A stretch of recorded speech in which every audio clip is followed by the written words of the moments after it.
Bennett Kolasinski has a story that's all too familiar these days. A few weeks ago, I was going to drive my kid to school, went to start it up, and instead of the usual Prius golf cart lack of noise, it sounded like woo!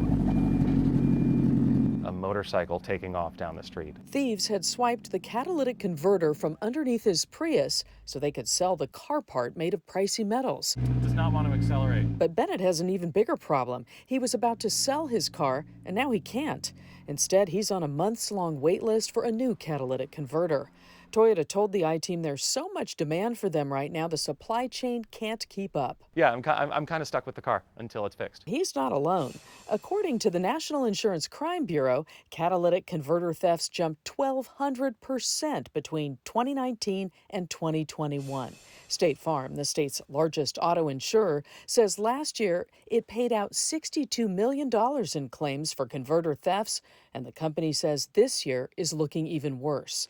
Mechanic Ariel Flores says the Eagle Rock body shop where he works sometimes sees 40 cars a month with stolen converters.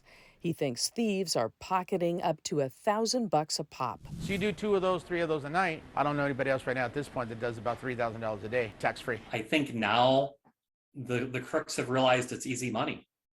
It's more profitable than dealing drugs, and there's a lot less risk involved. The industry is scrambling to fix the problem.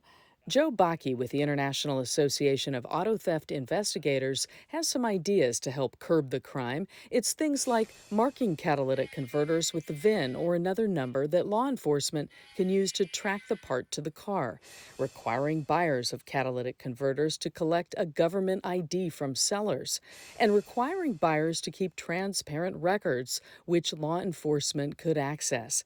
Finally, jail time and fines for any buyer or seller who doesn't comply. Once they realize that they might be the subject to a criminal prosecution or civil fines and penalties, I expect that they will change their business practices, and that'll probably create the biggest chilling effect on this problem that we can have. There's now proposed legislation at both the federal and state level that contains some of Bakke's suggestions. But until something passes, people like Bennett will keep taking the hit. It's just doing nothing in my driveway for some time now. While thieves continue to pocket the money.